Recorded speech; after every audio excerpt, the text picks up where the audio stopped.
Yep, back again. It's the Fifth Quarter Podcast, #1 sports podcast in the world. It's me, Remy Please. I'm with Hey Al. We are live each and every Wednesday. Make sure you like and subscribe, all that good jazz. Make sure you watch our other podcasts, the Flight Room Podcast and Overtime with the Flight Room.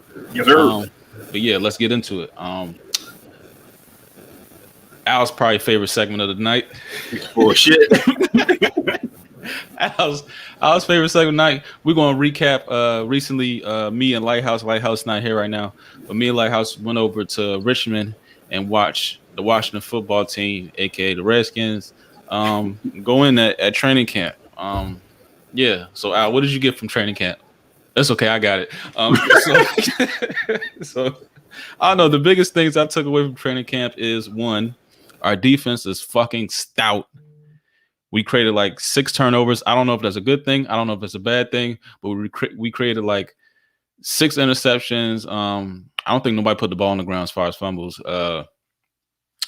Hopkins, kicker, I don't know. He kind of looks shaky. I always think like you should bring, this is my motto, I think like midway through training camp, you should always bring in a kicker just to stir things up. Logan Thomas looks like a beast. He's probably going to have double-digit touchdowns as far as receiving touchdowns. A huge red zone threat. Antonio Gibson looks electric, looks healthy, but I don't guarantee he'll blast the whole season. After Logan Thomas, I don't really believe like there's a tight end that, you know, that's really qualified to play the position at a high level. Our corners are deep this year. Safeties are even deeper. Linebackers look good. Jamin Davis was flying sideline to sideline. Cole Holcomb looked good. A lot of speed on the linebacker position. A couple players weren't there. Matt Anitis, Brandon Sheriff, they was in COVID protocol. And then our quarterbacks, I mean, I think Fitzpatrick is definitely going to be starting. It's either going to be a feast or famine. That could be scary. They would turn the ball over. Our receivers, of course, Terry's going to be there. Curtis Samuel was out. Got tweaked groin. Cam Sims looked good. Diami Brown looked good. Steven Sims looked like he got his quickness back. I'm not too sure about his hands. A wild card, though, that I seen in camp, DeAndre Carter that came over from the Texans. A lot of speed, and he had a tough left-hand fading catch in the end zone on 7-on-7s. That kind of impressed me. And he does kickoff return. There's going to be somebody on the outside. It might be Adam Humphries, Steven Sims, or DeAndre Carter. I don't think Gandy Golden is going to make this team. People liked him last year when we drafted him. I don't think he's going to make the team. Let me just ask a question. You just went through it seemed like a lot of smallish receivers. Yeah. Is there but any Cam Sims? He's like 6'2", 89? Yeah. You know, he had the big game against Pittsburgh last year. He's from Alabama. He's been with us for a while. He's kind of worked his way up. He definitely makes the team. He was starting opposite of Terry McLaurin during training camp. But, yeah, I don't think, you know, Gandy Golden's supposed to be like that, you know, big prototype, you know, 6'3" receiver that we drafted, like, I think 4th or 5th round last year. Didn't really get any burn. Only had like 1 catch last year. Had like one reverse. Yeah, I don't see him making the team. He may get waived, and if he makes it through waivers, he'll be on the practice squad. He's eligible for the practice squad. But yeah, I don't.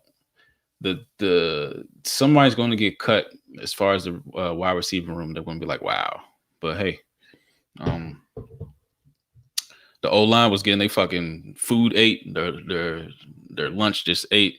They're saying Sam Cosmi, our 2nd round pick, who pretty much we cut Morgan Moses for, was getting bodied. I don't know if that's a good thing. They've been on this shit, you know, all camp for what I heard and what I've seen. I don't know if that's a good thing if he's like going through like the whole learning curve and the bumps and the bruises. I mean, we do got, you know, a stout defensive line, but Yeah, that's my Washington football team training camp recap. If anybody agrees with me, or you seen something else and you was at camp, let me know. Um, One thing, since I've been to camp, we was like at 60% COVID vaccine percentage rate. Now they say we're like at 84. I don't know if that's a good thing. Really doesn't matter. I don't care. But around the league, that's seemed to be like an issue. So, Al, what do you make of teams forcing coaches pretty much coming out and saying, specifically calling out their players about getting the vaccine? I think that Jones is janky. Honestly, I think it's janky because, like, I think it's easy to say like I'm frustrated, but it's difficult when you actually like putting the blame and putting onus on somebody else about their personal decision to make whatever decision that they made for themselves. Like I once again I get it. You're not able to coach how you want to coach because of the different protocols and the different procedures that are in place. But like when you are literally saying basically like my reasoning is better than your reasoning, or my rationale is better than your rationale, regardless of like whatever personal effects that I'm going through or whatever that I just have concerns about, your decision trumps my decision. So like, and I know this is you guys, but like Ron Rivera, when he said I'm a cancer survivor, or I'm still going through like. I completely understand that, but at the same time, you don't necessarily know what I'm going through or what my family's going through, and like what our decision making we're trying to make for our own health and safety for our long term well being. And then if I respect your decision to come around, you have to respect my decision to come around too. Like I mean, I think I mean, I guess we're gonna have a digital divide, and I don't want to call it a digital divide, but we're gonna have a divide throughout this entire country for vaccine and unvaccinated for a while now, because it's wild. Yeah, it's kind of weird. But they saying like specifically it's coming from the head coaches because for one, they try and keep their job, and you going to be able. I mean, the NFL can potentially forfeit your games. Uh, Two, I think like the higher you up in the chain of command, you're required to get these vaccines, like depending on your job status. So like even like head assistant coaches have been getting fired. There was one in Minnesota, Yep. something Dennison, Rick Dennison. Yeah, he got fired because he Yeah, but refused the vaccine. and then they brought him back on as a special assistant because Right. as you're saying, like you have to have basically you have to have that vaccine status to be able. Yeah. It says NFL COVID guidelines, which stipulate that all tier 1 staff, including coaches, front office executives, equipment manager, and scouts, must be vaccinated. So yeah, so they started at the beginning, at the top, and then hopefully it trickles down. And also somebody from Patriots also got fired. Yeah. Yeah. I mean, once again, it makes sense, but I just don't like it. I don't like how you forcing somebody to do something for the betterment. I mean, not only for the bet. I mean, I don't want to say for the betterment. You're forcing somebody to do something for that they possibly don't want to do, but yeah. I mean, it's only. I mean, time will tell. Yep. Time will tell. Like time will tell if this was all worth, all the backlash. Like, I don't know. It's gonna be janky either way because somebody's going to catch it, and then people are going to point fingers. So I don't know. It's gonna be janky either way. Yep. One way or the other. Yeah. So staying in NFL, moving right along. Let's jump out there with a bold prediction. If you had to choose one MVP for this season, 2021 season, that is not named Thomas Brady or Pat Mahomes, well, name three. Who would it be? 3 MVP candidates. MVP candidates. It's hard for me not to go with Derrick Henry. Don't know why. It's hard for me not to go with Derrick Henry. Because, well, simply put, I mean, you got you got playmakers on the outsides now, so they can't stuff the box like the way they previously was stuffing the box. Mm-hmm. You got Julio on one side and AJ Green on the other. So Matt would love to hear that.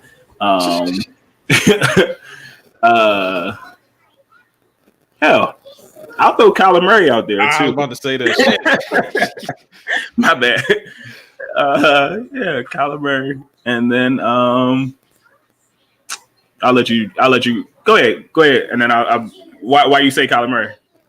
Because I think just everything's going to be falling into place right now. The defense is getting stronger. He's just getting a better feel. He already had a good feel for the game, but maybe him and Cliff Kingsbury is settling into their own. D-Hop, AJ Green, even though he tweaked himself, Rondale Moore, Kenyon Drake is coming back. Yeah, they're going to have some Christian weapons. Kirk. Christian Kirk, they got weapons, and they just want to they got to put it all together. And I think like the further they go record wise, is going to determine if he gets that status or not. And I think they're going to take a jump up. I think Seattle's going to take a jump back. Arizona's going to take a jump up. Oh, and I think Lamar is going to be in the racing again too, because I think he's going to come back with his hair on fire. A lot of the haters, and he want to shut them motherfuckers up. Third, I would go with running back. I'm blanking. Saquon. Most improved. I mean, not most improved, comeback and MVP.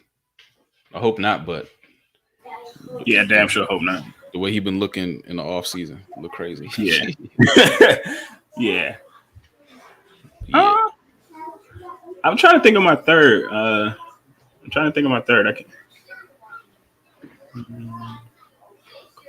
I want to say Josh Allen, but I feel like they're going to regress a lot. I feel like, I don't know why, but I just feel like they're going to regress a lot. It's a lot of tape on them, especially because they try to throw so much. Like literally didn't have a run game last year.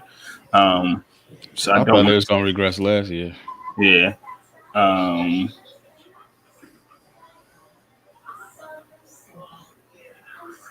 Shit. Okay. Aaron Rodgers, maybe. I don't know. I don't know, yeah. The Last Dance. I feel like he can try to go out with a bang, but yeah. No, I won't even throw a third one out there. That's all right. I won't throw a third one out there. What do you think the solution is going to be over there with the Colts? Like, it's that injury happened early enough for them to actually make a move. So this is kind of a random question. Yeah, I know. I wouldn't be surprised. I don't know, but I wouldn't be surprised if they try to bring Jacoby Brissett back. I know they was talking about Phillip Rivers, but I wouldn't be surprised if they try to go ahead and grab Jacoby Brissett. I think he's in Miami.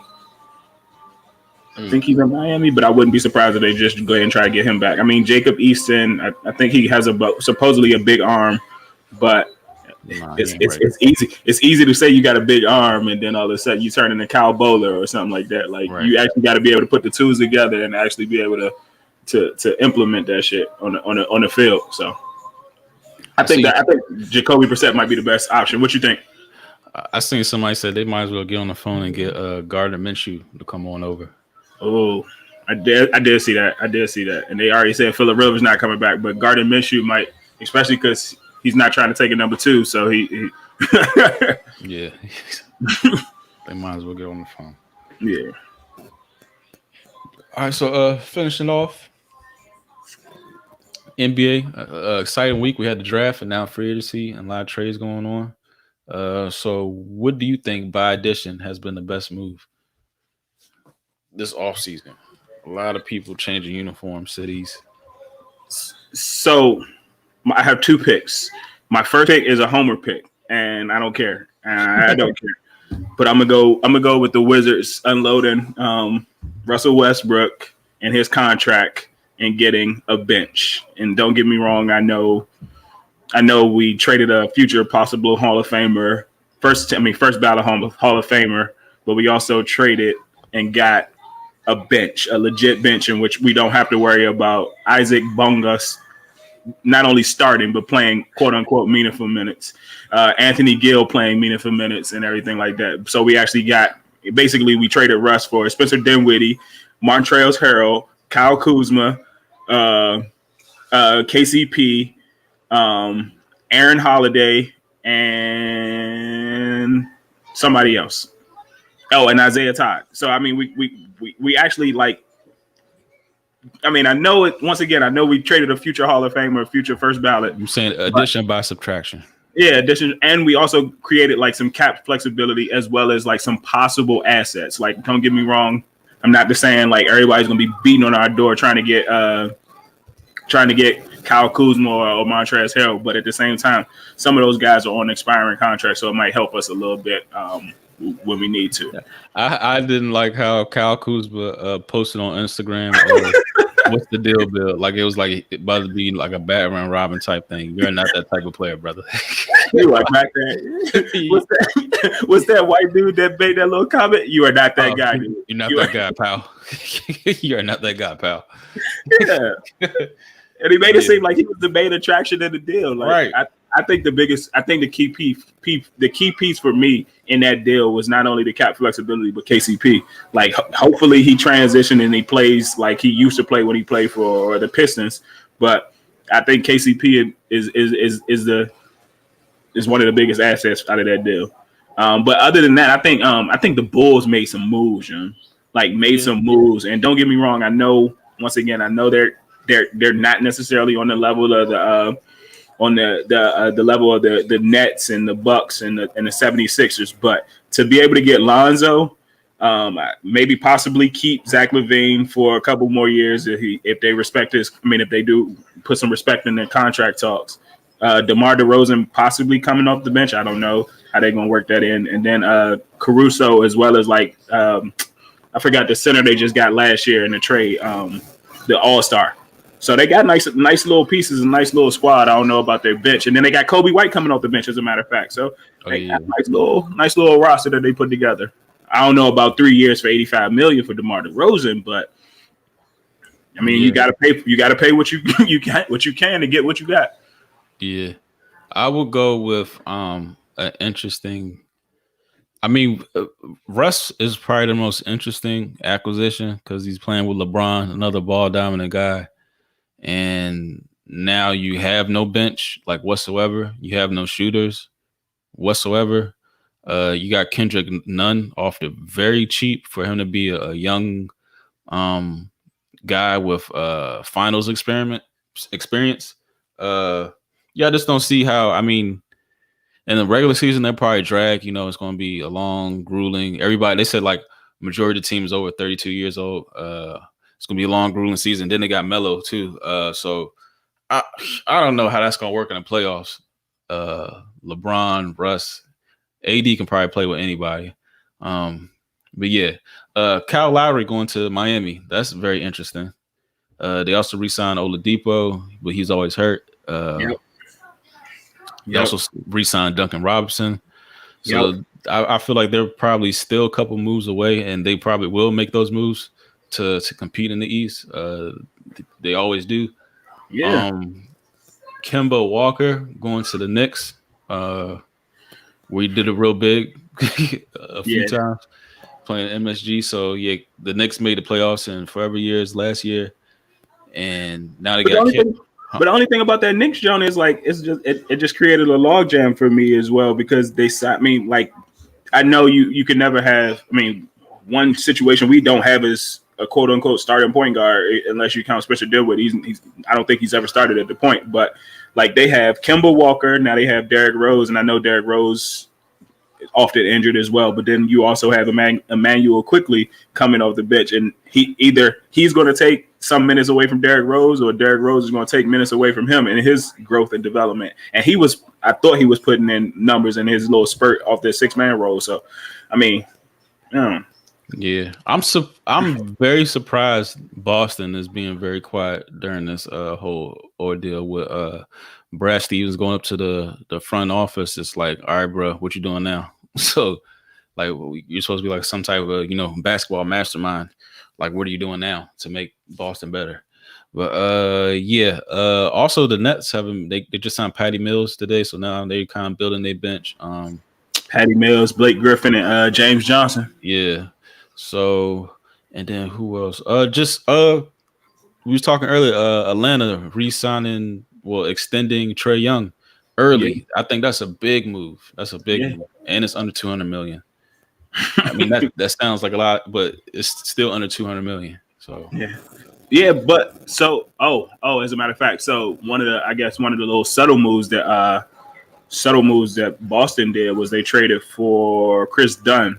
And I guess Chris Dunn might have been expendable because the Hawks just got Sharif Cooper, my guy. And then they also got, I think the Celtics got Josh Richardson too. But I do like what the Hawks did in re-signing Trey Young as well as John Collins. It's a big college. That's a big contract for John Collins. I said yeah, that, but yeah, I think it'll be fun. It's gonna be fun, and we're not even finished yet. We're not right. even. It just started. It just started. Yeah, I kind of wanted to see DeRozan go somewhere else than Chicago. yeah, yeah, definitely.